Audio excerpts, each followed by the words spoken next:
So we got a Husqvarna here. Customer says it just clicks, won't start. Going to check it out here. I got the battery booster on it. Go ahead and turn that on. First thing you want to do is check the battery. I tested the voltage here just on my meter at DC volts. It comes up with 0, so virtually nothing in there. There may be a little bit now. I put the charger on a second ago. Let's see here. It says 12.83 volts, but that's just because I just had the NOCO boost on it. I'm gonna go ahead and throw it on here again. Get this battery going. So that's good. It does look like the connections here are kind of bad. We're gonna go ahead and replace those when we replace this battery also. I think the battery said 17 on it, so it's due for a change. Make sure those connections are tight. You want the bolt down through to be tight on both of them, no corrosion or anything like that. So we'll do that when we do the new battery, not right this second, but we're just gonna go down the line here and test everything. We've got the parking brake locked on. This thing will start with just the parking brake engaged. I'm gonna come up here, and on the side here, you've got your solenoid. So the caps usually sit here over the battery to protect them. You jump these up and off. That's access to 12 volt power, and this is the power going straight down to your starter here. So what we're gonna do is we're gonna go ahead and turn the key, and we're gonna test the power coming to the solenoid to see if we're getting voltage. If we are getting voltage at the solenoid, then it means that either the solenoid's bad or the starter's bad, something further down the line. But if we're not getting voltage, it means we have a safety switch issue, a ground issue, or something like that. So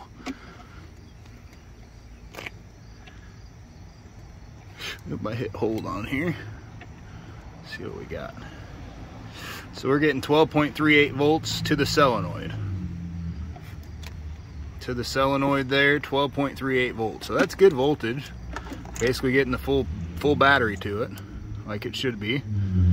Doesn't take a lot of amperage to close a solenoid. So when we go to do it, all we hear is that click. Just every now and again. When I've got the key turned, all we're getting is a click there. So if we're gonna test any further, what we can do here is we can test the ground. Either up here or back there, and then to your positive cable down here, or up top, either one. So down there or up top here on the solenoid, and then back to ground anywhere. We're just gonna test and see if we can get voltage actually to the starter, to see if the starter's bad or if it is just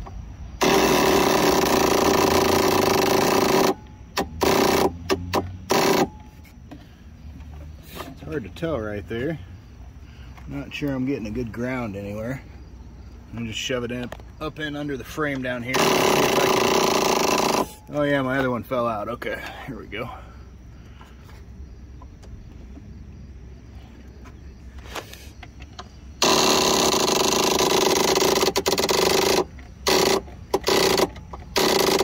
Doesn't seem like I'm getting anything through to the unit. I'm gonna try to jump it across here. Move my meter here. Well, I'm jumping it directly across, just basically bypassing the solenoid here. And even when directly sending voltage down to the starter is not working. This bolt was tight when we began. I think me just messing with it, but I'm sending all the voltage through, and you can kind of see there a little bit of a spark as it's trying to jump, but it's not going anywhere. That's what we're going to do here. We're going to go ahead and take the wire here off of the starter. Just a 7/16 to unbolt it here.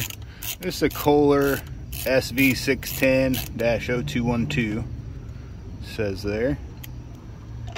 We're just going to go ahead and engage the ignition here and test the power wire going to the starter. I'm sure it's going to show us we're getting full voltage. It's just hard to test when the solenoid keeps kicking out like that.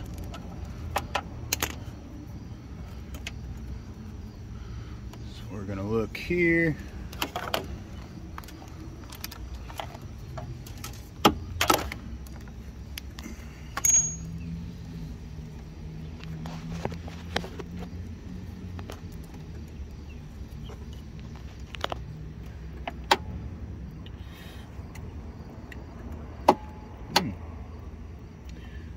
showing about 7 volts through for some reason. What we're going to do here is we're going to trace this backwards. Start up here at the solenoid on the other side. We're going to see what it's getting to there. It's getting 12.29 to there. What happens when we engage it? Drops right down to the 7.6, 8.5. So it's dropping right back down there too, so it's not getting 100% voltage all back through. So we jump right back to our original theory. Battery and the cables need fixed. We're gonna go ahead and fix that up with a new battery here real quick. Jump down the line. We got the new battery in here. This is 340cc die-hard battery. Got the connections replaced. Good connections all the way through here. Got all that gunk off of there. You don't want any corrosion or anything like that, and you want them real nice and tight. If you can pull them out or anything like that, the battery's not in good shape. So we had this on here with that other battery. Even with it on there, it looked like it was draining down to 7-point-something volts. So probably had a bad cell or something in it like that, if I had to guess, causing the amperage not to be able to fully be drawn. It looks like it was March 2017 when this thing was put in. It's a standard, it's 300 cold cranking amp, so not too bad of a battery. It's lasted, you know, 5 years. So, but from here we're going to go up front.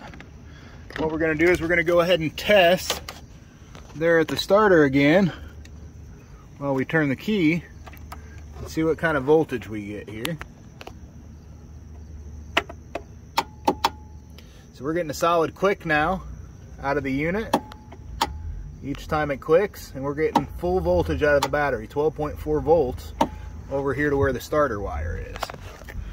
So let's see now. I'm gonna go ahead and put this back on here, and hopefully we'll get a nice running tractor at this point. So just goes to show you, even though things test okay sometimes, that doesn't mean that they're actually working correctly. You know, the bad connection there, or the bad cell in the battery, that causes a completely different scenario, even though everything still tests correctly. So gotta kind of work it backwards sometimes and make sure you're testing everything fully. So got that on there now.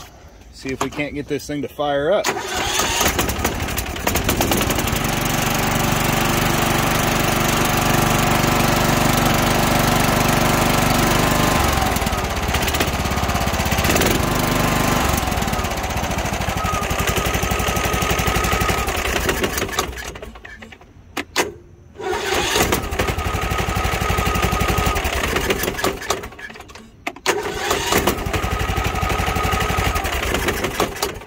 So now it fires up every time, each time you turn the key and everything like that.